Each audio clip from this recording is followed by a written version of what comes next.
नमस्कार प्रेक्षक मित्रांनो, स्वागत आहे आपले भूमी क्रिएशन चॅनलवर। प्रेक्षक मित्रांनो, आपण आजच्या कथेला सुरुवात करणार आहोत। कथा एका शेतकऱ्याची आणि IPS ऑफिसर पत्नीची आहे। चला तर कथेला सुरुवात करूया। पहा मोहन, आता गोष्ट फिरवून सांगण्यात काही अर्थ नाही। सत्य हे आहे की आता माझं आयुष्य पूर्णपणे बदललं आहे।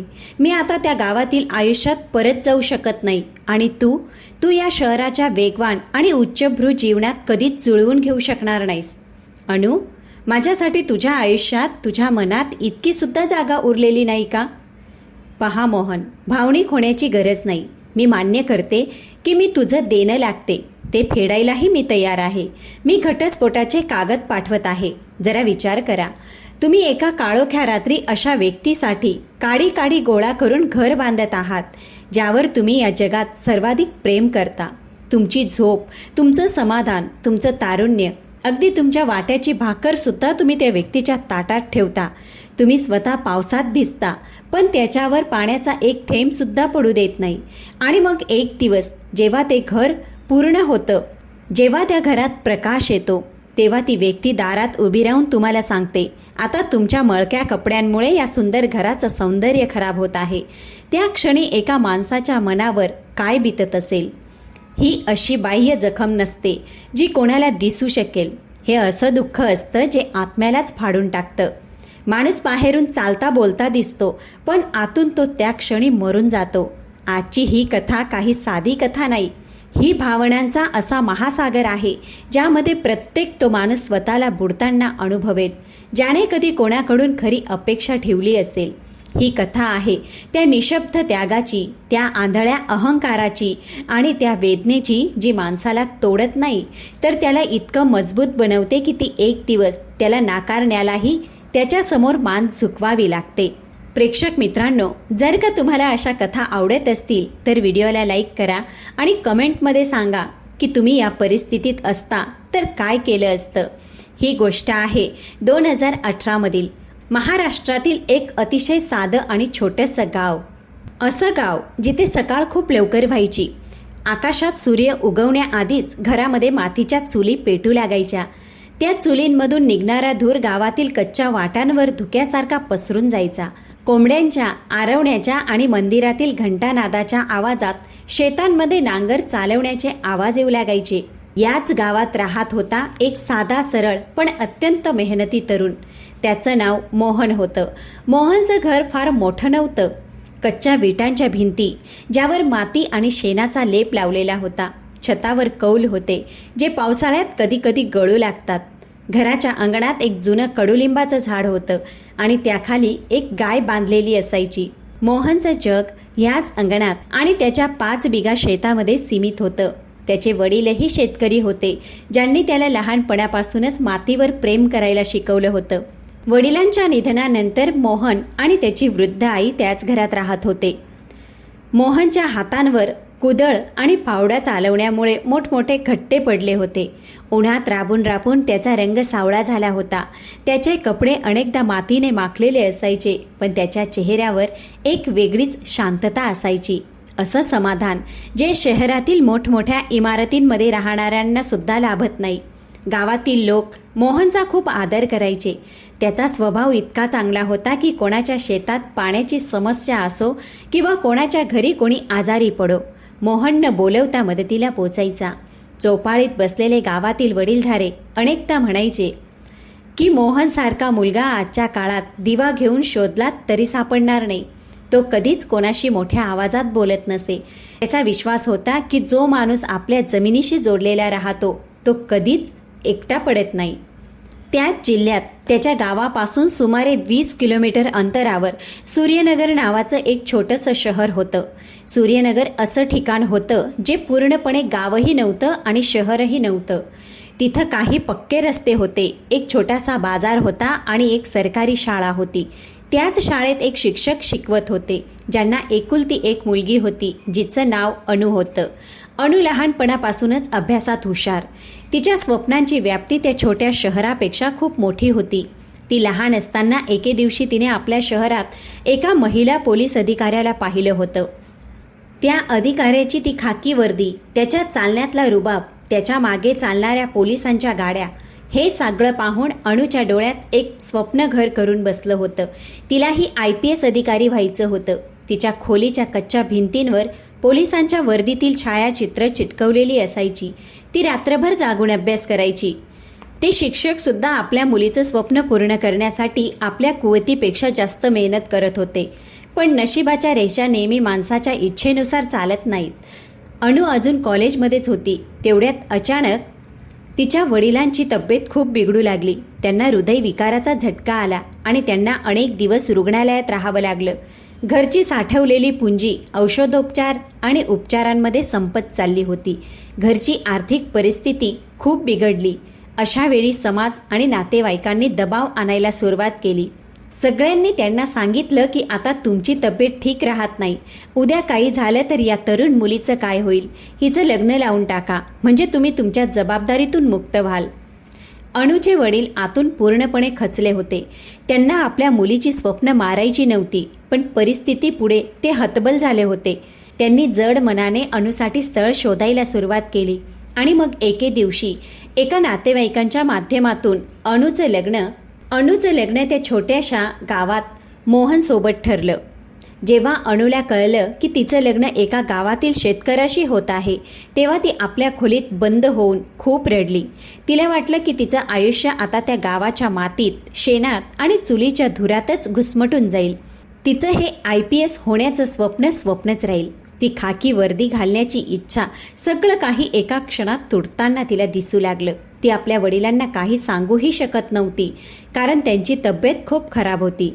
ज्या दिवशी मोहन आपल्या कुटुंबासोबत अणूला पाहण्यासाठी सूर्यनगरला आला, त्या दिवशी घरात एक विचित्र शांतता होती.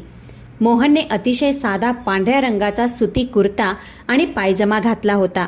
त्याच्या चेहऱ्यावर कोणताही आडंबर नव्हता, कोणताही दिखावा नव्हता. तो खूप साधा आणि भोळा वाटत होता. जेव्हा दोन्ही कुटुंबांचं बोलणं झालं, तेव्हा त्यांनी मोहन आणि अणूला एकांतात बोलण्यासाठी छतावर पाठवलं. छतावर एक विचित्र शांतता होती. अणू खाली पाहत होती. तिने हात एकमेकात गुंतलेले होते आणि ती मनोमन घाबरत होती. मोहन शांत होता. त्याला समजत नव्हतं की बोलणं कसं सुरू करावं. शेवटी अणूनेच धैर्य गोळा केलं. तिने हळूच नजर वर केली आणि मोहनच्या डोळ्यात पाहिलं. तिच्या डोळ्यात भीती होती, असहाय्यता होती. ती थरथरत्या आवाजात म्हणाली, मला तुम्हाला काही सांगायचं आहे. मोहनने अतिशय शांत स्वरात म्हटलं, हो विचारा ना. अणूने खोल श्वास घेतला आणि म्हणाली, मला शिकायचंय. मला पोलीस अधिकारी व्हायचं आहे. पण मला भीती वाटते की लग्नानंतर गावच्या वातावरणात माझं शिक्षण थांबेल. लग्नानंतर तुम्ही मला शिकू द्याल का? तुम्ही माझी स्वप्न थांबवणार तर नाही ना? मोहनने अणूच्या त्या घाबरलेल्या डोळ्यात दडलेलं ते विशाल स्वप्न एका क्षणात ओळखलं. त्याने अणूकडे खूप लक्षपूर्वक पाहिलं. त्याच्या चेहऱ्यावर एक अतिशय खरी आणि खोल स्मितरेषा उमटली. त्याने एक क्षणही न दवडता अतिशय ठामपणे सांगितलं, जो माणूस स्वप्न पाहणं सोडून देतो तो आतून मरून जातो. जर एखाद्याचं स्वप्न पूर्ण होऊ शकत असेल तर ते थांबवणं या जगातलं सर्वात मोठं पाप आहे. तू जे बनू इच्छितेस ते नक्की बनशील. मी तुझ्या शिक्षणाच्या मार्गात कधीही येणार नाही. तू शिकत राहा आणि मी तुझ्या प्रत्येक पावलावर तुझी साथ देईन. हे मोहनचं फक्त एक पोकळ आश्वासन नव्हतं, ती त्याच्या आत्म्यातून आलेली एक खरी गोष्ट होती. अणूला या उत्तराची अपेक्षा नव्हती. तिला वाटलं होतं की गावातील एक शेतकरी कदाचित नकार देईन किंवा टाळाटाळ करेल. पण मोहनच्या डोळ्यात जी प्रामाणिकता होती तिने अणूच्या मनातील भीती कायमची दूर केली. तिला वाटलं की कदाचित हाच तो माणूस आहे जो तिच्या स्वप्नांना उंच भरारी देऊ शकतो. काही दिवसातच अगदी साध्या पद्धतीने दोघांचं लग्न झालं. अणू आपल्या छोट्याशा शहरातील जीवन मागे सोडून त्या गावात आली. लग्नानंतरचे सुरुवातीचे दिवस अणूसाठी खूप कठीण होते. गावातील जीवन शहर किंवा तालुक्यापेक्षा पूर्णपणे वेगळं असते. तिथे सकाळी 4 वाजताच दिवस सुरू होतो. महिलांना घरातील सर्व कामे करावी लागतात. पाणी भरणे, झाडू मारणे, चूल पेटवणे. पण मोहनने लग्नाच्या दुसऱ्याच दिवशी आपल्या आईला स्पष्ट सांगितले होते की अणू घरातील कोणतेही जड काम करणार नाही. ती फक्त तिच्या अभ्यासावर लक्ष देईन. ही गोष्ट त्या गावाच्या वातावरणात खूप मोठी होती, जिथे महिलांकडून दिवसभर मजुरी करून घेतली जात होती. तिथे एक नवरा आपल्या पत्नीला पुस्तके वाचण्यासाठी सांगत होता. मोहन स्वतः सकाळी खूप लवकर उठायचा. तो घरातील छोटी मोठी कामे उरकत असायचा. गाईला चारा घालत असे, मग शेतात जात असे. अनु दिवसभर आपल्या खोलीत बसून अभ्यास करायची. दुपारी जेव्हा मोहन शेतातून परत येत असे तेव्हा तो घामाने ओला झालेला असे. त्याच्या कपड्यांवर माती लागलेली असायची, पण तो कधीही स्वतःला थकलेला समजत नव्हता. तो थेट विहिरीवर जाऊन अंघोळ करत आणि मग खोलीत येऊन अणूला विचारत असे, आजचा अभ्यास कसा झाला? काही अडचण तर आली नाही ना? अणू हसून म्हणायची, नाही, सर्व काही व्यवस्थित चालले आहे. दिवस तसेच पुढे जात होते. अणूच्या अभ्यासाचा व्याप वाढू लागला. ती आता UPSCची तयारी करत होती. यासाठी तिला खूप पुस्तके, जुने प्रश्नपत्रिका आणि मासिकांची गरज पडू लागली. गावात हे सर्व मिळत नव्हतं. यासाठी जवळच्या मोठ्या शहरात जावे लागायचे. मोहन दिवसभर शेतात काम करत असे आणि संध्याकाळी आपली जुनी मोटारसायकल घेऊन 20 किलोमीटर दूर शहरात जात, जेणेकरून अणूसाठी पुस्तके आणू शकेन. जेव्हा तो रात्री परत येत तेव्हा तो खूप थकलेला असायचा, पण तो कधीही तक्रार करत नसायचा. तो रात्री स्वतः स्वयंपाकघरात जात असे, गॅस पेटवत असे आणि अणूसाठी चहा बनवत असे. तो चहाचा कप घेऊन खोलीत यायचा आणि शांतपणे अणूजवळ बसायचा. तो तिला अभ्यास करताना पाहत राहायचा. त्याला वाटायचे की जणू तो स्वतः एखादे मोठं स्वप्न जगत आहे. मोहनचे जग आता फक्त त्याचे शेत राहिले नव्हते. त्याचे जग आता अणूची ती स्वप्ने बनली होती. पण गावातील लोकांची विचारसरणी इतकी चांगली नव्हती. जेव्हा चौपाळीत बसलेल्या वृद्धांना हे कळले की मोहन आपल्या पत्नीला घरचे काम करू देत नाही आणि तिला अधिकारी बनवण्यासाठी शिकवत आहे, तेव्हा त्यांनी मोहनची थट्टा करायला सुरुवात केली. एके दिवशी मोहन शेतातून परत येत असताना वाटेत रामू काका भेटले. ते हसत म्हणाले, अरे मोहन, तू तर तुझ्या बायकोचा नोकर झालास ऐकलंय. तूच तिला चहा करून पाजतोस. अरे वेड्या, बाईला जर खूप शिकवलंस तर ती तुझ्या हातातून निघून जाईन. उद्या ती मोठी अधिकारी झाली तर तुला ओळखणार सुद्धा नाही. ती लाल दिव्याच्या गाडीत फिरेल आणि तू ह्याच शेताच्या मातीशी झगडत राहशील. हे सगळं सोडून दे. तिला सांग की घरचं काम करावं आणि मुलांना सांभाळावं. मोहनने रामू काकांचे बोलणे खूप लक्षपूर्वक ऐकले. त्याने काहीही राग व्यक्त केला नाही. तो अतिशय शांत आणि आदरयुक्त आवाजात म्हणाला, काका, जर माझी पत्नी माझ्यामुळे पुढे जात असेल तर ती माझ्यासाठी लाजेची नव्हे तर खूप मोठ्या अभिमानाची गोष्ट आहे. जर ती उद्या अधिकारी झाली तर ती याच गावाचे नाव उज्ज्वल करेल. आणि मला ओळखण्याच्या बाबतीत म्हणाल तर नवरा बायकोचे नाते विश्वासावर टिकते. मला तिच्यावर स्वतःपेक्षा जास्त विश्वास आहे. ती तिच्या गणवेशावर प्रेम करेल आणि मी माझ्या मातीवर. आम्ही दोघेही आपापल्या जागी आनंदी राहू. हे बोलून मोहन तिथून निघून गेला. पण खरोखरच मोहनचा हा विश्वास कायम टिकणार होता का? माणसाचा स्वभाव नेहमी सारखाच राहतो का? 2019 साल आले. अणूची तयारी खूप चांगली चालू होती, पण आता खर्च खूप वाढू लागले होते. तिला मुख्य परीक्षेच्या तयारीसाठी दिल्लीतील एका मोठ्या कोचिंग सेंटरच्या ऑनलाईन वर्गाची आणि काही अत्यंत महागड्या नोट्सची गरज होती. त्यावेळी घरात अजिबात पैसे नव्हते. मोहनच्या शेतीतून आकांक्षाची तयारी खूप चांगली सुरू होती, पण आता खर्च खूप वाढू लागले होते. तिला मेन्सच्या तयारीसाठी पुण्यातील एका खूप मोठ्या कोचिंग सेंटरच्या ऑनलाईन क्लासेस आणि काही अत्यंत महागड्या नोट्सची गरज होती. त्यावेळी घरात अजिबात पैसे नव्हते. मोहनच्या शेतीतून फक्त घरखर्च आणि सामान्य गरजाच भागत होत्या. एके दिवशी अणूने खूप खिन्न होऊन मोहनला सांगितले, मोहन, मला असं वाटतंय की यावर्षी मी परीक्षा देऊ शकणार नाही. माझ्याकडे त्या नोट्स नाही आहेत ज्या खूप आवश्यक आहेत. त्याची किंमत खूप जास्त आहे आणि आपल्याकडे इतके पैसे नाहीत. मोहनने अणूचा उदास चेहरा पाहिला. त्याने काहीच बोलले नाही. तो फक्त हलकेसे हसला आणि बाहेर निघून गेला. दुसऱ्या दिवशी सकाळी जेव्हा अणू उठली तेव्हा तिने पाहिले की घराच्या अंगणात मोहनची ती जुनी मोटरसायकल नव्हती. ती मोटरसायकल जी मोहन आपल्या मुलासारखी जपून ठेवायचा, तीच त्याचे एकमेव वाहन होते, ज्याने तो खत बियाणे आणण्यासाठी शहरात जात असे. अणूला काहीतरी विचित्र वाटले. दुपारी जेव्हा मोहन घरी परतला तेव्हा तो पायी येत होता. तो घामाने पूर्ण भिजला होता आणि धापा टाकत होता. त्याच्या हातात एक लिफाफा होता. त्याने तो लिफाफा अणूच्या हातात ठेवला. त्यात खूप सारे पैसे होते. अणूने आश्चर्याने विचारले, मोहन, हे पैसे कुठून आणलेत? तुझी मोटरसायकल कुठे आहे? मोहनने आपली नजर खाली केली आणि अगदी सहजपणे म्हणाला, अगं ती मोटरसायकल खूप जुनी झाली होती, रोज रोज रस्त्यात बिघडायची. मी विचार केला तिला विकूनच टाकावं. शिवाय शेतापर्यंत पायी जाणं आरोग्यासाठी चांगलंच असतं. तू या पैशातून तुझी पुस्तकं मागव.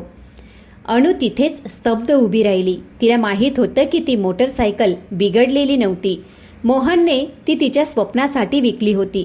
त्या क्षणी अणूच्या डोळ्यातून अश्रूंचा पूर उसळला. ती मोहनच्या गळ्यात पडली आणि मोठ्याने रडू लागली. रडत रडत ती म्हणाली, मी तुझं हे ऋण आयुष्यभर फेडू शकणार नाही. मोहन, तू माझ्यासाठी तुझं सर्व काही पणाला लावलं आहेस. मी तुला वचन देते, ज्या दिवशी मी अधिकारी बनेन, तुझी प्रत्येक अडचण दूर करेन. मी तुला जगातील प्रत्येक आनंद देईन. मोहनने खूप प्रेमाने तिच्या डोक्यावर हात फिरवला आणि म्हणाला, मला काही नको आहे अणू. तू फक्त तुझ्या ध्येयापर्यंत पोच. हाच माझा सर्वात मोठा आनंद आहे. आणि मग तो ऐतिहासिक दिवस अखेर आला. सन 2020 मधील ती सकाळ, जेव्हा UPSCचा अंतिम निकाल जाहीर झाला. घरात शांतता होती. अनु एका जुन्या संगणकाच्या स्क्रीनवर आपला निकाल पाहत होती. तिचे हात प्रचंड थरथरत होते. तिचं हृदय इतक्या जोराने धडकत होतं की तिला स्वतःच्या हृदयाचे ठोके ऐकू येत होते. जसेच तिने आपला रोल नंबर टाईप केला आणि एंटर दाबले, स्क्रीनवर एक नाव झळकले, अनु. तिची निवड झाली होती. ती IPS अधिकारी झाली होती. अनु जोरात ओरडली. ती आनंदाने रडू लागली. तिने मागे वळून पाहिले. मोहन तिथेच उभा होता. त्याच्या डोळ्यातूनही सतत अश्रू वाहत होते. ते आनंदाचे अश्रू होते. एका शेतकऱ्याच्या तपस्येला यश मिळाल्याचे अश्रू होते. अनुने धावत जाऊन मोहनला मिठी मारली. संपूर्ण गावात जणू दिवाळी साजरी झाली. जे लोक कालपर्यंत मोहनची थट्टा करत होते, आज तेच लोक ढोल ताशे घेऊन त्याच्या दारात उभे होते. प्रत्येक जण मोहनची पाठ थोपटत होता आणि म्हणत होता की या मुलाने आपल्या पत्नीला अधिकारी बनवले. मोहनने कर्ज घेऊन संपूर्ण गावात मिठाई वाटली. त्याला वाटत होते की त्याच्या आयुष्यातील सर्वात मोठे स्वप्न आज पूर्ण झाले आहे. काही दिवसांनी अनुला तिच्या प्रशिक्षणासाठी हैदराबाद येथील नॅशनल पोलीस अकादमीमध्ये जावे लागले. तिला सोडण्यासाठी स्टेशनवर संपूर्ण गाव आले होते. पण मोहन सर्वात मागे उभा होता. जेव्हा ट्रेन सुटण्याची वेळ आली तेव्हा मोहन हळूच अनुजवळ गेला. त्याने आपल्या खिशातून एक छोटासा डब्बा काढला आणि अनुच्या हातात ठेवला. अनुने तो डबा उघडला. त्यात एक अतिशय साधी चांदीची पैंजण होती आणि एक छोटीशी चिठ्ठी होती. त्या चिठ्ठीवर वाकड्या तिकड्या अक्षरात लिहिले होते, तू उंच भरारी घे, आकाश तुझे आहे, मागे वळून पाहू नकोस, मी नेहमी तुझ्यासोबत आहे. अनु ढसाढसा रडू लागली. तिने ट्रेनच्या दारातून हात हलवत मोहनला निरोप दिला. ट्रेन हळूहळू स्टेशनच्या बाहेर निघून गेली. मोहन बराच वेळ त्याच प्लॅटफॉर्मवर उभा राहिला, जोपर्यंत ट्रेन त्याच्या नजरेआड पूर्णपणे झाली नव्हती. त्याला वाटत होते की त्याने आपल्या आयुष्याचा एक भाग त्या ट्रेनसोबत पाठवून दिला आहे. हैदराबादला पोहोचल्यानंतर अनुचे आयुष्य पूर्णपणे नव्या साच्यात घडू लागले. पोलीस अकादमीचे ते कडक शिस्तीचे जीवन, ती सकाळची धाव, शस्त्रे चालवण्याचे प्रशिक्षण, तो भव्य मेस आणि ते VIP वातावरण, हे सर्व काही त्या छोट्याशा गावातील जीवनापेक्षा 100 पट वेगळे होते. सुरुवातीच्या काही महिन्यात अनु दररोज रात्री मोहनला फोन करायची. ती त्याला आपल्या पूर्ण दिवसाची कहाणी सांगायची. ती सांगत असे की आज तिने बंदूक चालवायला शिकली, आज तिने घोडेस्वारी केली. मोहन तिच्या गोष्टी खूप लक्षपूर्वक ऐकायचा आणि आनंदी व्हायचा. तो विचार करायचा की त्याची अनु किती मोठी झाली आहे. पण जसजसा वेळ जात गेला तसतशी त्या VIP जगाची रोषणाई अनुच्या डोक्यावर हावी होऊ लागली. अकॅडमीत तिच्यासोबत प्रशिक्षण घेत असलेले इतर अधिकारी खूप मोठ्या घराण्यातील होते. कोणी दिल्लीहून होते, कोणी मुंबईहून. त्यांची राहणीमान, त्यांचे ब्रँडेड कपडे, त्यांची इंग्रजी बोलण्याची शैली, अनु त्या सगळ्या लोकांमध्ये स्वतःला उजळवून घेण्याचा प्रयत्न करू लागली. ती विसरू लागली की ती कुठून आली आहे. ती विसरू लागली की तिच्या यशाचा पाया कोणत्या मातीत रचला गेला आहे. हळूहळू मोहनला केले जाणारे कॉल आता कमी होऊ लागले. जे फोन आधी रोज यायचे ते आता आठवड्यातील 2दा येऊ लागले. जेव्हा जेव्हा मोहन फोन करायचा तेव्हा अनु एकदा व्यस्त असल्याचे कारण द्यायची. कधी ती म्हणायची की थकली आहे, कधी म्हणायची तिची मीटिंग चालू आहे. मोहन शेतातून येऊन रात्रभर आपल्या मोबाईलकडे पाहत बसायचा. तो विचार करायचा की कदाचित ती खरंच खूप थकत असेल. तो स्वतःच्या मनाची समजूत काढायचा. पण सत्य हे होतं की थकवा शरीराचा नव्हता, तर अनुची नीती बदलू लागली होती. आता तिला मोहनशी बोलण्यात पूर्वीसारखा आनंद मिळत नव्हता. सन 2021 प्रशिक्षण पूर्ण झाल्यानंतर अनुला राजस्थानमधील एका शहरात ASP पदावर पहिली नियुक्ती मिळाली. जयपूर हे एक मोठे, ऐतिहासिक आणि झगमगते शहर आहे. अनुला राहण्यासाठी एक खूप मोठा सरकारी बंगला मिळाला. एक अलिशान गाडी ज्यावर लाल दिवा लागलेला होता. 4 सुरक्षा रक्षक जे 24 तास सावलीसारखे तिच्या सोबत असायचे आणि चारही बाजूंनी येणाऱ्या मॅडम सर अशा हाका. या अमर्याद सत्ता, प्रतिष्ठा आणि शक्तीने अनुच्या डोळ्यावर एक खूप जाड आणि आंधळा पडदा टाकला. आता तिचे उठणे बसणे शहरातील मोठमोठ्या नेत्यांसोबत, उद्योगपतींसोबत आणि वरिष्ठ IAS अधिकाऱ्यांसोबत होऊ लागले. 5 स्टार हॉटेलांमध्ये होणाऱ्या पार्ट्या, गोल्फ क्लबचे सदस्यत्व, महागडी दारू आणि उच्चभ्रू समाज या सगळ्यांच्या मध्ये त्या गावचा तो सरळसोट शेतकरी मोहन खूप मागे पडून गेला. तिला वाटू लागलं की तो तिच्या आयुष्यातला असा एक भाग होता जो आता कायमचा लपवून ठेवला पाहिजे. जयपूरमध्ये अनुची विक्रांत नावाच्या एका वरिष्ठ IAS अधिकाऱ्याशी मैत्री झाली.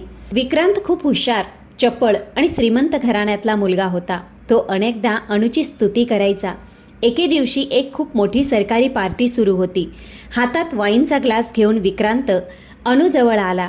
गप्पा मारताना त्याने अचानक विचारले, अनु, तुमची यशोगाथा खूप प्रेरणादायी आहे, पण मी तुमच्या कुटुंबाबद्दल कधी ऐकले नाही. तुमचे पती काय करतात? ते कधी या पार्ट्यांमध्ये दिसत नाही. अनुच्या चेहऱ्याचा रंग उडाला. त्या चमकदार आणि महागड्या पार्टीतील, जिथे सर्वत्र परफ्यूमचा सुगंध दरवळत होता, तिथे तिला हे सांगताना खोल लाज वाटली की तिचा नवरा मातीने माखलेला एक शेतकरी आहे. तिने नजर चुकवत अगदी हळू आवाजात सांगितले, तो गावात राहतो आणि शेती करतो. विक्रांत काही क्षण शांत राहिला, मग मोठ्याने हसू लागला. तो म्हणाला, खरंच? तुम्ही विनोद करत आहात का? तुमच्यासारखी बुद्धिमान, स्मार्ट आणि डायनॅमिक IPS अधिकारी एका गावातील शेतकरी? हे तर अजिबात जुळत नाही. तुमच्या दोघांच्या जगात जमीन आसमानाचा फरक आहे. तुम्ही इथे या VIP समाजात आहात आणि तो तिथे गाई म्हशींच्या मध्ये. विचार करा, जेव्हा तुमच्या VIP मित्रांना त्याच्याबद्दल कळेल तेव्हा ते काय विचार करतील? तुम्हाला वाटत नाही का की हे नातं तुम्हाला मागे खेचत आहे? विक्रांतचे ते शब्द अनुच्या मनात एखाद्या विषारी सापासारखे घर करून बसले. तिला वाटू लागले की विक्रांत अगदी बरोबर बोलत आहे. मोहन आता तिच्या काहीच कामाचा राहिला नाही. जर तिने त्याला जयपूरला बोलावले तर तो या लोकांमध्ये कसा बसेल? त्याला तर नीट काट्या चमच्याने जेवताही येत नाही. तो तर फक्त हाताने भाकरी तोडायलाच जाणतो. त्याला इंग्रजीचा एक शब्दही येत नाही. त्याची बोलण्याची पद्धत या लोकांसमोर खूप गावंढळ वाटेल. यशाच्या अहंकाराने अनुची माणुसकी पूर्णपणे मारून टाकली. ती विसरली होती की जेव्हा ती रात्री अभ्यास करायची तेव्हा तोच काट्या चमच्याने खाऊ न शकणारा हात तिच्यासाठी चहा बनवायचा. ती विसरली होती की त्याच गावंढळ माणसाने आपले एकमेव वाहन विकून तिच्यासाठी पुस्तके विकत घेतली होती. आता तिला मोहन तिच्या प्रतिष्ठेच्या विरोधात वाटू लागला होता.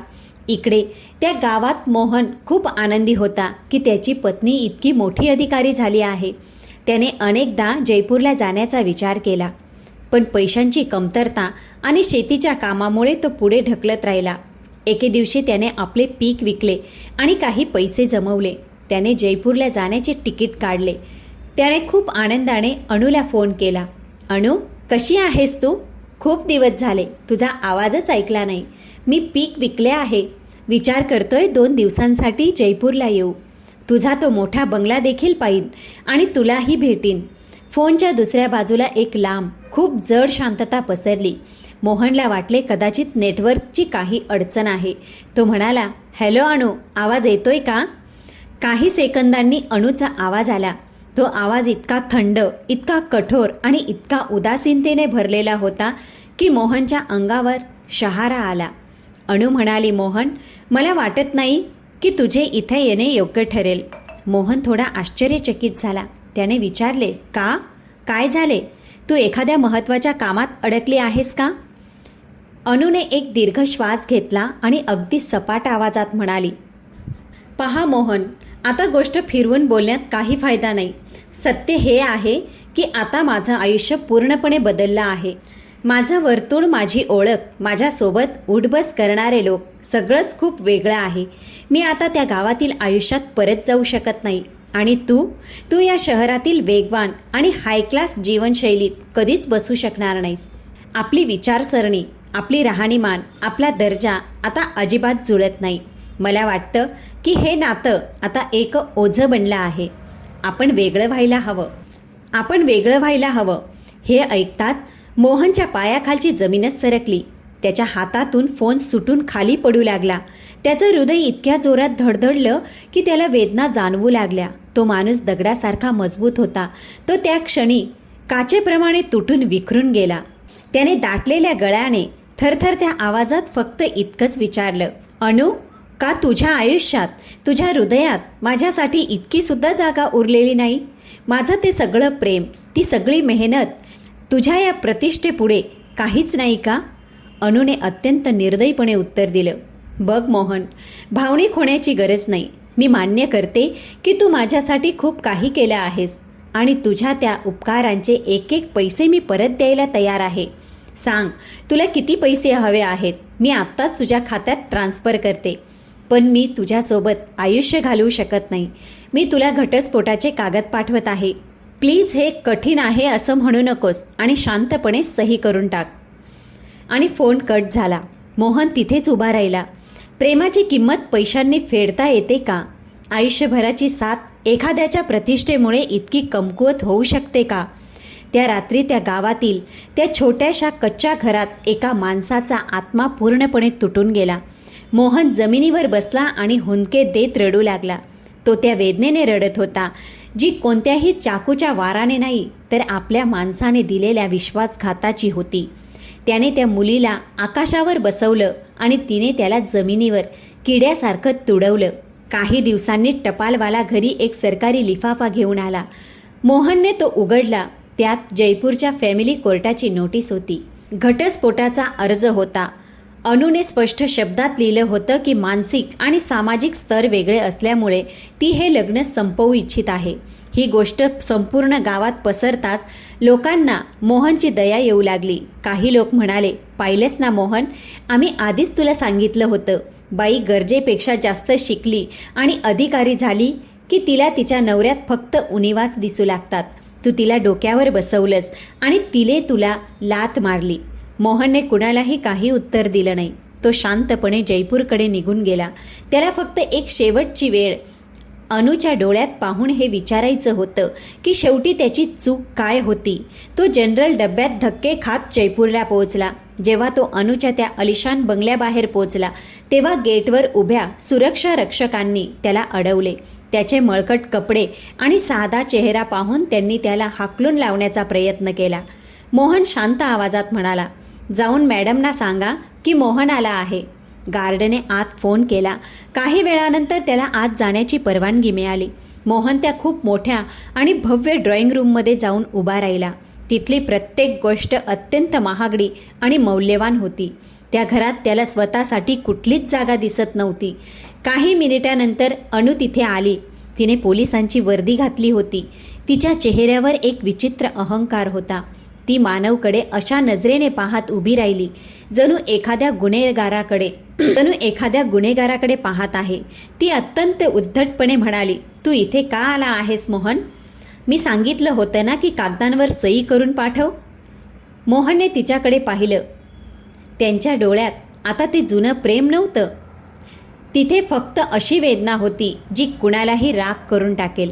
मोहनने हळू पण अत्यंत खोल आवाजात म्हटलं, मी फक्त हे विचारायला आलो होतो अनु, तू ज्या दिवशी माझ्याकडे शिकण्याची परवानगी मागितली होतीस त्या दिवशी तुला माझा दर्जा आणि माझं स्थान कमी वाटलं नव्हतं का? ज्या दिवशी मी माझी मोटरसायकल विकून तुझ्या हातात पैसे ठेवले होते त्या दिवशी त्या पैशातून तुला माझ्या घामाचा वास आला नव्हता का? आज तू इतकी मोठी झालीस की तुला माझं प्रेम फक्त एक उपकार वाटतोय ज्याचं तू पैशात मोजमाप करत आहेस. मोहन, जुन्या गोष्टी उकरून काढण्यात काही फायदा नाही. मी व्यावहारिक गोष्ट बोलत आहे. तू माझ्यासोबत कोणत्याही VIP कार्यक्रमात जाण्यायोग्य नाहीस. मला हे सांगताना लाज वाटते की माझा नवरा एक शेतकरी आहे. हे कागद घे आणि सही कर. हे शब्द मोहनच्या छातीत खंजिरासारखे घुसले. मला लाज वाटते. ज्या माणसाने तिला इतकं सक्षम बनवलं की ती आज त्या खुर्चीवर बसू शकते, आज त्याच माणसाची तिला लाज वाटत होती. मोहनचं सगळं दुःख, सगळं प्रेम त्या एका क्षणात संपलं. त्याच्या आतला तो साधासुधा शेतकरी कायमचा मेला. त्याच्या चेहऱ्यावर एक विचित्र कठोरपणा आला. त्याने टेबलावर ठेवलेले ते घटस्फोटाचे कागद उचलले.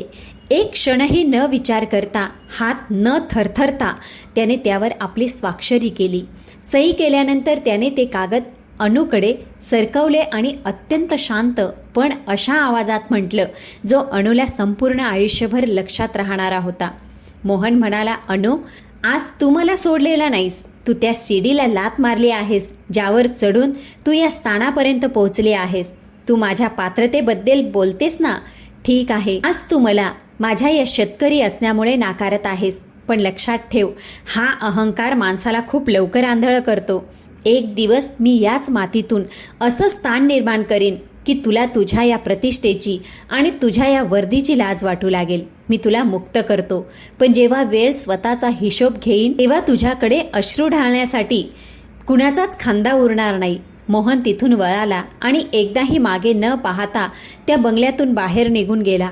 जयपूरच्या त्या रुंद रस्त्यावर पायी चालत असताना त्याने ठरवलं होतं की आता तो रडणार नाही. त्याने आपल्या वेदनांना आपली कमजोरी नव्हे तर आपली सर्वात मोठी ताकद बनवण्याचा निर्णय घेतला होता. त्या गावात परत आल्यानंतर मोहन पूर्णपणे बदलला. त्याने लोकांशी बोलणे कमी केले, पण शेती सोडली नाही. त्याने ठरवले की तो आता जुन्या पद्धतीने शेती करणार नाही. तो त्या शेतीचे एका अतिशय मोठ्या व्यवसायात रूपांतर करणार होता. 2022 आले. मोहनने शहरातील मोठ्या ग्रंथालयात जाऊन आधुनिक कृषी, ऑर्गॅनिक फार्मिंग म्हणजेच सेंद्रिय शेती आणि सप्लाय चेन मॅनेजमेंटची पुस्तकं वाचण्यास सुरुवात केली. त्याने इंटरनेटवर दिवस रात्र संशोधन केले. त्याने बँकेतून आपल्या जमिनीवर कर्ज घेतले आणि आपल्या शेतात रसायनांचा वापर पूर्णपणे बंद केला. त्याने शुद्ध सेंद्रिय शेती सुरू केली. सुरुवातीला त्याला खूप नुकसान झाले. पहिल्या पिकाचे उत्पादन खूप कमी झाले. गावातील लोक पुन्हा त्याची थट्टा करू लागले. ते म्हणू लागले की बायको गेल्याच्या दुःखामुळे मोहनचे डोके फिरले आहे.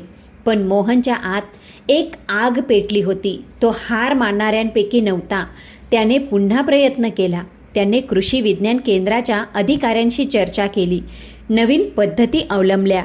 6 महिन्यानंतर जेव्हा त्याचे दुसरे पीक तयार झाले तेव्हा त्याची गुणवत्ता इतकी उत्कृष्ट होती की ती पाहून प्रत्येकजण आश्चर्यचकित झाला. मोहनने हे धान्य गावातील बाजारात दलालांना विकले नाही. तो थेट शहरात गेला आणि मोठमोठ्या मॉल्स, 5 स्टार हॉटेल्स आणि सेंद्रिय उत्पादने विकणाऱ्या कंपन्यांना भेटला. त्यांना आपले धान्य दाखवले. जेव्हा त्यांना ते धान्य आवडले तेव्हा त्यांनी बाजारभावापेक्षा 3 पट जास्त किमतीत मोहनचे संपूर्ण धान्य खरेदी केले. मोहनला पहिल्यांदाच खूप मोठा नफा झाला, पण तो फक्त स्वतःसाठी श्रीमंत बनू इच्छित नव्हता. त्याने पाहिले की गावातील इतर शेतकरी आजही दलालांच्या जाळ्यात अडकले आहेत आणि गरिबीत जगत आहेत. त्याने गावाच्या चौपाळीत सर्व शेतकऱ्यांना एकत्र केले. तो म्हणाला, बघा भावांनो, जोपर्यंत आपण वेगवेगळे लढत राहू तोपर्यंत हे दलाल आपले रक्त शोषत राहतील. आपल्याला एक व्हावे लागेल. आपण आपले धान्य कोणत्याही दलालाला देणार नाही. आपण स्वतः आपल्या पिकाची किंमत ठरवू. मोहनने आपली सर्व साठवलेली भांडवल, गुंतवणूक आणि मोठे बँक कर्ज घेऊन एक शेतकरी सहकारी संस्था स्थापन केली. तिचे नाव ठेवले धरतीपुत्र कोऑपरेटिव्ह. त्याने एक छोटेसे गोदाम बांधले. त्याने शेतकऱ्यांना सांगितले, मी तुम्हाला बाजारभावापेक्षा 10 पट जास्त रोख पैसे देईन. सुरुवातीला फार मोठे लोक सहभागी झाले, पण जेव्हा मोहनने खरोखरच त्यांना जास्त पैसे दिले तेव्हा संपूर्ण गावे त्याच्यासोबत जोडली जाऊ लागली. मोहन दिवसाला 18 तास काम करत होता. तो स्वतः ट्रकमध्ये माल आणत असे. स्वतः मोठ्या शहरात जाऊन व्यापाऱ्यांशी संपर्क करून व्यवहार अंतिम करत असे. त्याची प्रामाणिकता, त्याचे कामावरील वेळ आणि त्याच्या शब्दाची खात्री पाहून मोठमोठ्या कंपन्या थेट त्याच्याशी जोडल्या जाऊ लागल्या. हळूहळू वर्ष सरत गेली. 2023 2024 आणि नंतर 2025 येईपर्यंत मोहन हे नाव संपूर्ण महाराष्ट्रात एका मोठ्या ब्रँडप्रमाणे स्थापित झाले होते. त्याचे ते छोटेसे गोदाम आता 10 विशाल आणि आधुनिक गोदामांमध्ये बदलले होते. त्याच्याकडे स्वतःचा संपूर्ण ट्रान्सपोर्ट फ्लीट होता, ज्यात डझनावारी मोठे ट्रक होते.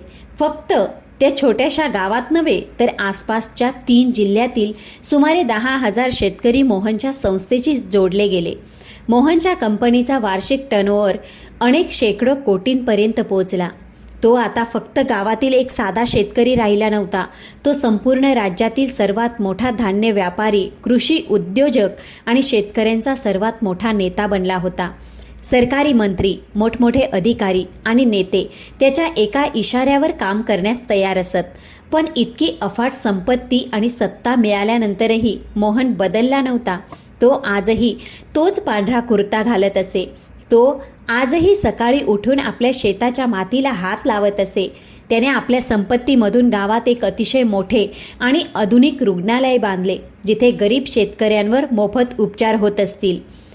एक अतिशय चांगली शाळा सुरू केली, जिथे शेतकऱ्यांच्या मुली मोफत शिक्षण घेऊ शकत होत्या. तो खरोखर एक देवदूत बनला होता. लोक त्याला मोहन शेठ म्हणू लागले आणि जेव्हा तो आपल्या गाडीतून बाहेर पडत असे तेव्हा लोक हात जोडून आदराने उभे राहत.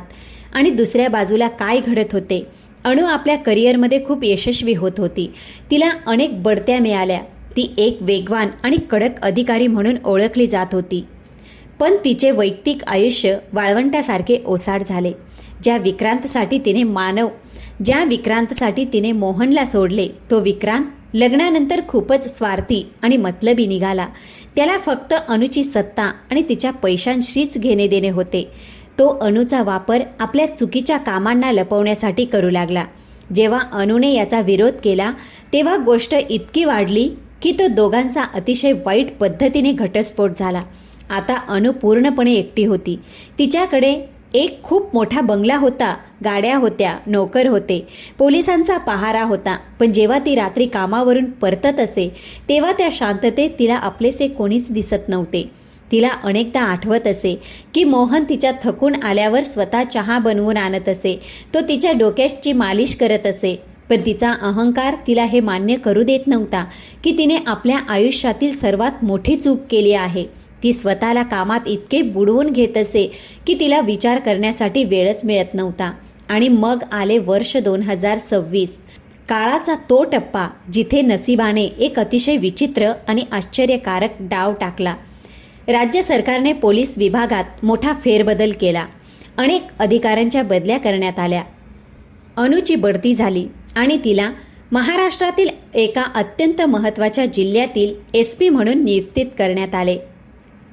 आणि नशिबाची गंमत पहा, जो जिल्हा दुसरा कोणी नसून बारामती होता, तोच बारामती, जिथे ते छोटंसं गाव होतं, जिथे मोहन राहत होता, जिथे तिचा भूतकाळ होता.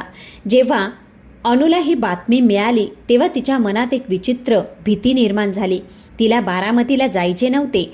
तिला त्या मातीचा सामना करायचा नव्हता, जिथे तिने विश्वासघात केला होता. पण सरकारी आदेश असल्यामुळे तिला तिथे जावंच लागलं. अणूसमोर एक मोठं वादळ उभं राहिलं. जिल्ह्यात आणि संपूर्ण राज्यात धान्याचं एक मोठं संकट निर्माण झालं होतं. काही भ्रष्ट व्यापारी आणि माफियांनी शेतकऱ्याकडून धान्य खरेदी करून मोठमोठ्या गोदामांमध्ये साठवून ठेवलं होतं. बाजारात कृत्रिम तुटवडा निर्माण करून किमती वाढवता याव्यात म्हणून गरीब जनता दाण्यादाण्यासाठी तरफडत होती. शेतकरी रस्त्यावर उतरले होते. आंदोलने सुरू झाली होती. राज्य सरकारवर प्रचंड दबाव होता. मुख्यमंत्र्यांच्या कार्यालयातून अणूला थेट आदेश आला की तिने 48 तासांच्या आत हा काळा बाजार संपवावा आणि बाजारात धान्याचा पुरवठा सुरू करावा. असं झालं नाही तर तिच्यावर कठोर कार्यवाही करण्यात येईल. अणूने लगेच तिचं संपूर्ण पोलीस दल सक्रिय केलं. तिने अनेक गोदामांवर छापे टाकले, पण ते फक्त छोटे मासे होते. मुख्य सूत्रधार कोणी दुसरेच होते, जे अतिशय चालाकीने काम करत होते. तेव्हाच जिल्हाधिकाऱ्यांनी एक आपत्कालीन बैठक बोलावली. जिल्हाधिकाऱ्यांनी अणू आणि इतर अधिकाऱ्यांना सांगितले, ही समस्या आपण फक्त पोलिसांच्या बळावर सोडवू शकत नाही. बाजारात धान्य तेव्हाच येईल जेव्हा या जिल्ह्यातील सर्वात मोठा आणि प्रभावशाली व्यापारी आपली मदत करेल. त्याचं नेटवर्क इतकं मोठं आहे की जर त्याने आपल्या संस्थेचं धान्य बाजारात आणलं तर किमती रातोरात खाली येतील आणि माफियांची कंबर मुडेल. अनुने लगेच विचारलं, हा व्यापारी कोण आहे? मला त्याचं नाव सांगा, मी स्वतः त्याच्याशी बोलेन. जिल्हाधिकाऱ्यांनी अत्यंत आदराने सांगितलं, मॅडम, त्याचं नाव मोहन आहे. ते संपूर्ण राज्यातील शेतकऱ्यांचे तारणहार आहेत. त्यांच्याकडे सर्वात मोठी गोदामं आहेत आणि त्यांच्या एका इशाऱ्यावर हजारो शेतकरी काम करतात. आपल्याला त्यांच्याकडे विनंती करावी लागेल की त्यांनी या संकटात प्रशासनाला मदत करावी. हे नाव ऐकताच अनुच्या कानात जणू कुणीतरी वितेलेलं शिसं ओतलं. तिचं मन पूर्णपणे शून्य झालं. तिच्या पायाखालची जमीन सरकली. मोहन म्हणजे तोच मोहन ज्याला तिने एक गावंढळ आणि अशिक्षित शेतकरी म्हणून सोडून दिलं होतं, ज्याला तिने स्वतःपेक्षा कमी समजून अपमानाने दूर केलं होतं. आज तोच माणूस या संपूर्ण जिल्ह्याचा सर्वात शक्तिशाली माणूस बनला होता. आज एका जिल्ह्याची SP आणि जिल्हाधिकारी त्याच्या मदतीसाठी लाचार होते. अनुचे हात थरथर कापू लागले. तिला तो दिवस आठवला जेव्हा मोहनने घटस्फोटाच्या कागदांवर सही करताना म्हटलं होतं, एक दिवस तुला तुझ्या अहंकाराची लाज वाटेल. आज तो दिवस खरोखर आला होता. जिल्हाधिकाऱ्यांनी पुढे सांगितलं, मॅडम SP, मी उद्या सकाळी 11 वाजता मोहनला तुमच्या कार्यालयात एका बैठकीसाठी बोलावलं आहे. तुम्हाला त्यांच्याशी अत्यंत नम्रपणे बोलून या प्रकरणात त्यांची मदत मागावी लागेल. अनुकडे नकार देण्याचा कोणताही पर्याय नव्हता. ती रात्र अनुसाठी आयुष्यातील सर्वात लांब रात्र होती. ती आपल्या बंगल्यात फेरफटका मारत राहिली. तिला समजत नव्हतं की उद्या ती मोहनचा सामना कसा करेल. तो तिला टोमणे मारेल का? तो तिचा अपमान करेल का? तो मदत करण्यास नकार देईल का? दुसऱ्या दिवशी सकाळी 11 वाजता SP कार्यालयाबाहेर सुरक्षा अत्यंत कडक होती. तेवढ्यात बाहेर एक अतिशय अलिशान काळ्या रंगाची SUV येऊन थांबली. गाडीचं दार उघडलं. त्यातून एक व्यक्ती बाहेर उतरला. त्याने एक अतिशय स्वच्छ देखणा पांढरा सुती कुर्ता घातला होता. त्याच्या चेहऱ्यावर विलक्षण तेज होतं. त्याच्या चालण्यात असा राजेशाही आत्मविश्वास होता जो मोठमोठ्या राजांमध्ये असतो. पोलीस स्टेशनमधील सर्व कर्मचारी, अगदी अनुच्या वरिष्ठ निरीक्षकांनी सुद्धा त्याला पाहून आदराने सलाम केला. तो मोहन होता. तो मोहन जो आता एका साम्राज्याचा मालक होता. मोहन हळूहळू चालत थेट SPच्या केबिनकडे गेला. दाराशी उभ्या असलेल्या रक्षकाने दार उघडलं. मोहन आत गेला. खोलीत अनु आपल्या SPच्या खुर्चीवर बसली होती. तिने आपली वर्दी घातली होती. जशी तिची नजर मोहनशी भिडली, तिचा श्वास घशात अडकला. 5 वर्षानंतर ते दोघे एकमेकांसमोर उभे होते. मोहनच्या चेहऱ्यावर कोणताही आश्चर्याचा भाव नव्हता, कोणताही राग नव्हता, कोणतीही जुनी कटुता नव्हती. तो पूर्णपणे शांत होता, एखाद्या अथांग समुद्रासारखा. तो खुर्चीजवळ आला आणि आपल्या जागेवर उभा राहून अतिशय व्यावसायिक पद्धतीने म्हणाला, जय हिंद मॅडम. जिल्हाधिकाऱ्यांनी मला सांगितलं होतं की प्रशासनाला माझ्याकडून काही मदत हवी आहे. मॅडम हा एक शब्द अनुच्या आत्म्याला भेदून गेला. जो माणूस कधी काळी तिच्यावर जीवापाड प्रेम करायचा, तो आज तिला मॅडम म्हणत होता. तेही इतक्या अंतराने आणि इतक्या आदराने, ज्यात कोणताही आपलेपणा नव्हता. अनुने स्वतःला सावरलं. तिने थरथरणाऱ्या आवाजात म्हटलं, या, बसा मोहन. मोहन आपल्या जागेवर बसला. त्याची बसण्याची ठब अतिशय राजेशाही होती. अनुने आपल्या फाईल उघडल्या आणि नजर चुकवत म्हणाली, मला अपेक्षा नव्हती की तू इतक्या उंचीपर्यंत पोहोचशील. मोहन हलकसं हसला. त्याने म्हटलं, जेव्हा माणसाकडे गमावण्यासारखे काही उरत नाही मॅडम, तेव्हा तो काहीही मिळवू शकतो. असो, आपण कामाची गोष्ट करूया. सांगा, मी या जिल्ह्याला कशी मदत करू शकतो? अनुने धान्य माफिया आणि काळा बाजाराबद्दल सांगितले. तिने सांगितले की प्रशासन कसे हतबल होत आहे आणि तिला मोहनची मदत किती गरजेची आहे. मोहनने संपूर्ण गोष्ट अतिशय लक्षपूर्वक ऐकली. त्याने क्षणाचाही विचार न करता म्हटले, तुम्ही काळजी करू नका मॅडम. हे माफिया माझ्या शेतकऱ्यांचा हक्क हिसकावून घेत आहेत. उद्या सकाळपर्यंत माझ्या समितीचे संपूर्ण धान्य बाजारात पोहोचेल. दर आपोआप खाली येतील. आणि त्या माफियांबद्दल बोलायचे झाले तर मी तुम्हाला या सर्व गोदामांची यादी आत्ताच देतो, जिथे त्यांनी धान्य लपवून ठेवले आहे. तुम्ही त्यांच्यावर थेट कार्यवाही करू शकता. अनु आश्चर्यचकित झाली. तिला वाटले होते की मोहन तिच्याकडून मदतीच्या बदल्यात काही मागेल किंवा जुन्या गोष्टींचा बदला घेईल. पण त्याने कोणतीही अट न घालता 1 मिनिटात इतकी मोठी समस्या सोडवली होती. बैठक संपली. मोहन आपल्या जागेवरून उठला. त्याने म्हटले, मला आता जाण्याची परवानगी आहे का मॅडम? माझा वेळ खूप मौल्यवान आहे.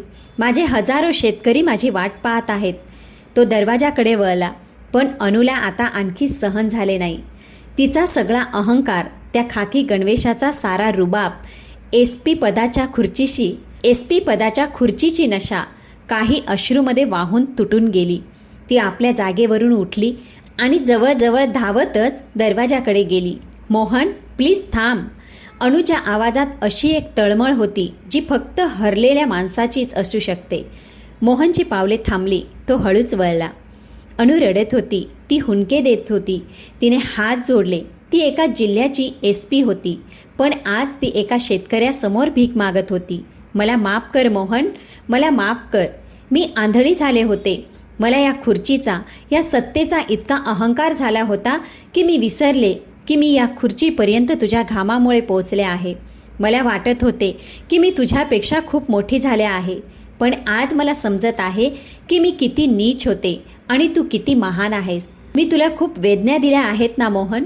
मला रात्री रात्री झोप येत नाही. मला तुझी आठवण येते. माझ्या आयुष्यात सर्व काही आहे, पण आपले असे कोणीच नाही. मी खूप एकटी आहे. प्लीज मोहन, मला आणखी एक संधी दे. मला तुझ्याकडे परत यायचं आहे. आपण सर्व काही विसरून नव्याने सुरुवात करू शकतो. खोलीत फक्त अनुच्या रडण्याचा आवाज घुमत होता. मोहन तिच्याकडे पाहत उभा होता. त्याच्या डोळ्यात दया नव्हती, पण द्वेषही नव्हता. मोहनने अतिशय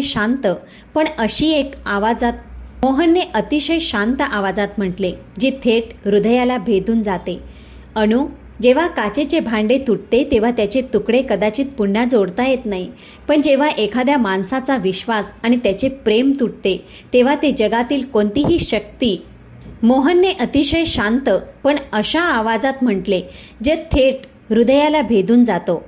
अनु, जेव्हा काचेचे भांडे तुटते तेव्हा त्याचे तुकडे कदाचित पुन्हा जोडता येतात, पण जेव्हा माणसाचा विश्वास आणि त्याचे प्रेम तुटते तेव्हा ते जगातील कोणतीही शक्ती पुन्हा जोडू शकत नाही. त्या दिवशी तू फक्त मला सोडले नव्हतेस. तू त्या माणसाची हत्या केली होतीस जो फक्त तुझ्यासाठी श्वास घेत होता. तू माझ्या गरिबीची, माझ्या शेतकरी असण्याची थट्टा उडवली होतीस. मोहनने एक खोल श्वास घेतला आणि पुढे म्हणाला, आज तू माझ्यासमोर एवढ्यामुळे रडत नाही आहेस की तुला माझ्यावर प्रेम आहे. आज तू म्हणून रडत आहेस कारण आज तू मला त्या स्थानावर पाहत आहेस ज्याची तू स्वप्ने पाहत होतीस. जर आजही मी त्याच शेतात फाटके कपडे घालून माती फेकत असतो तर आजही तू माझ्याकडे ही माफी मागितली असती का? आजही तू माझ्याकडे परत येण्याची गोष्ट केली असतीस का? अनुकडे या प्रश्नाचे कोणतेही उत्तर नव्हते. ती फक्त रडत राहिली. मी तुला त्याच दिवशी माफ केले होते ज्या दिवशी तू मला जयपूरमधून हाकलून दिले होतेस, कारण मी माझ्या हृदयात द्वेषाचे विष घेऊन जगू शकत नव्हतो. पण माफीचा अर्थ असा होत नाही की आपण पुन्हा एकत्र येऊ. माझे आयुष्य आता माझ्या त्या हजारो शेतकऱ्यांसाठी आहे. माझे जग आता खूप मोठे झाले आहे. त्यात आता तुझ्यासाठी कुठेही जागा नाही. अनु जमिनीवर बसली. ती रडत म्हणाली, म्हणजे मी तुला कायमचे गमावले आहे? मोहन अतिशय आदराने हात जोडून म्हणाला, तुम्ही एक खूप चांगल्या पोलीस अधिकारी आहात. या जिल्ह्याला, या समाजाला तुमची गरज आहे. तुमचे काम पूर्ण प्रामाणिकपणे करा. माझ्या शुभेच्छा नेहमी तुमच्यासोबत आहेत. पण आपले मार्ग आता कायमचे वेगळे झाले आहेत. स्वतःची काळजी घ्या. असे म्हणत मोहनने दरवाजा उघडला आणि त्या केबिनमधून बाहेर निघून गेला. अनु तिथेच जमिनीवर रडत राहिली.